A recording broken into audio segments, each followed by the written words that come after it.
for Charlotte Hamilton.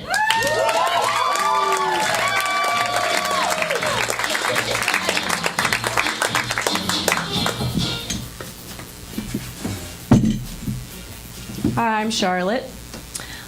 So, as you can tell, I'm short and I look young, which is good for dating, because there are actually a lot of guys who are only interested in girls who are shorter and younger than them.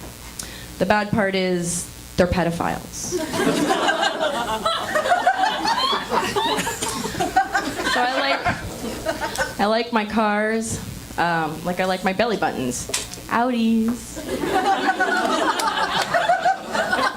I'm just kidding. Audi belly buttons are disgusting. They're little, useless nubs of flesh, like Donald Trump. But I do like Audis, the cars. And I know you're probably thinking, okay, that girl's entire outfit is clearly from Target. The bio says that she's a grief counselor. The only way that she's been inside an Audi, or a car as fancy as an Audi, is if she were kidnapped by the German mafia. Geschläft mit dem Fischen. They're really scary. But no, I was babysitting a friend's Audi, okay? And I had always thought that rich people in their expensive cars drove like assholes because they felt entitled. But driving the Audi, I realized that it's not their fault. The ride is so smooth that you just forget that there are other cars around, right? So it's glorious. It's like being transported by angels across a baby's bottom. And I am never going back, you filthy Toyota driving peasants.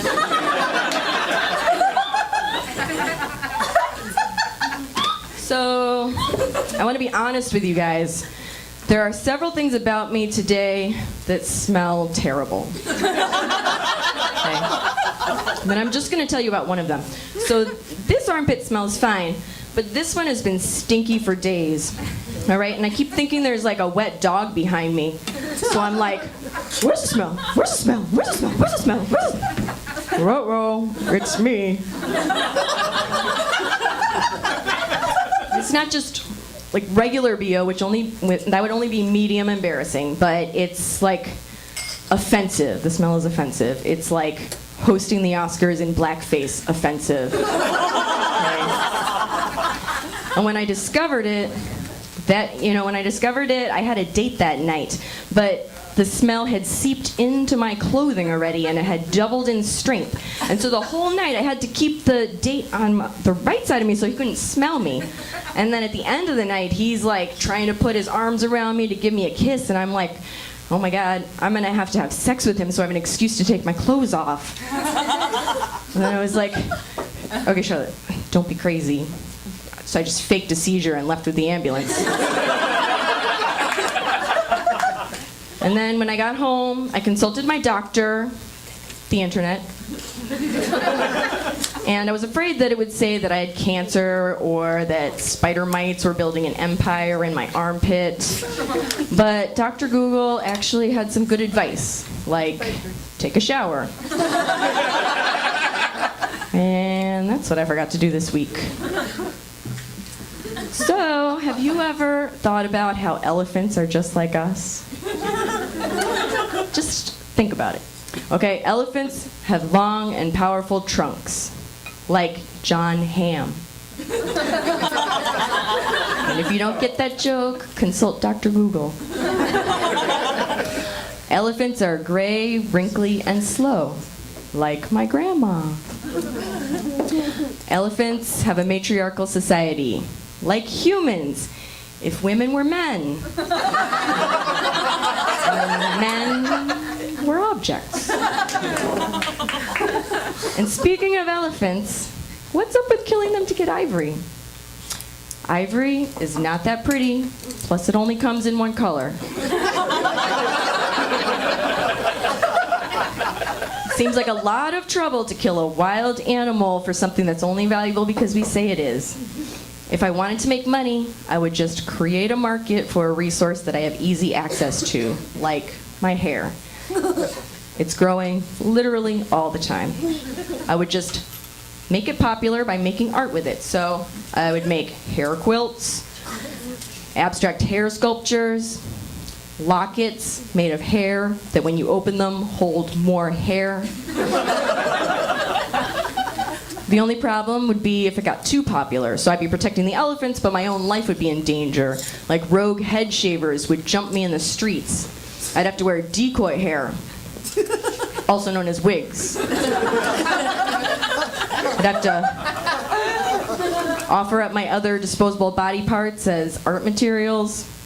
But you know, I think if the ancient Chinese can make art out of elephant tusks, then the hipsters of Pilsen can certainly make art with my leg hair and my earwax.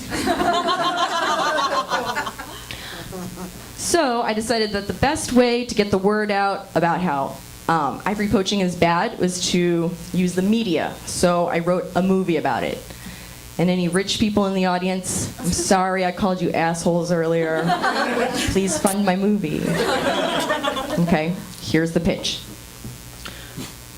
In a world where elephants die at the hands of ivory poachers, only one woman can help the surviving elephants work through their feelings of grief.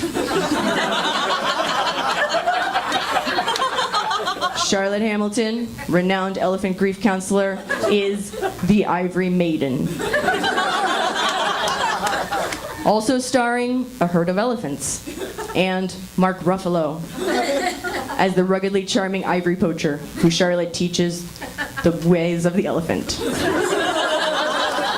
Cut to a shot of me holding a grief support group.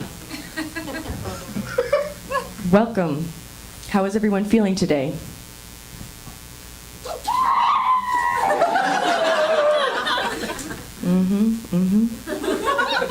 What I hear you saying, Molly, is that you're having feelings of guilt over not sharing your bamboo with Wilfred before he was mauled by that tiger.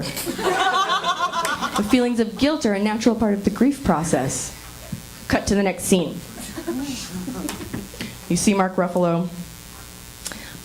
Elephants aren't only majestic on the outside, they also feel deeply on the inside, just like us. Come, stay the night with me among the herd, and I will show you the beauty of the elephant. But you must leave your weapons behind. Well, not all your weapons. Cut to the dramatic finale. Ivory poachers have crashed the elephant funeral I planned. We hear the sound of gunshots and elephants roaring.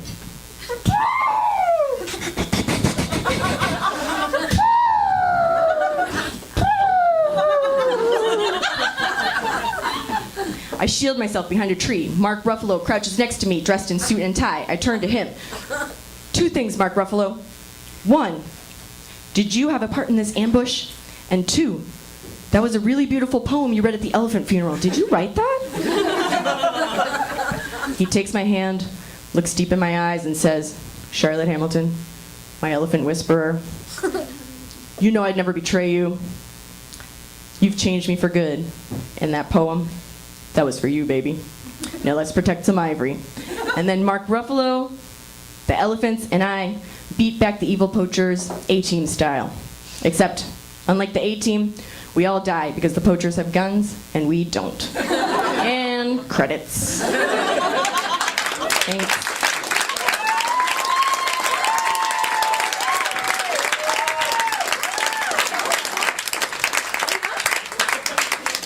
That was that. Good job.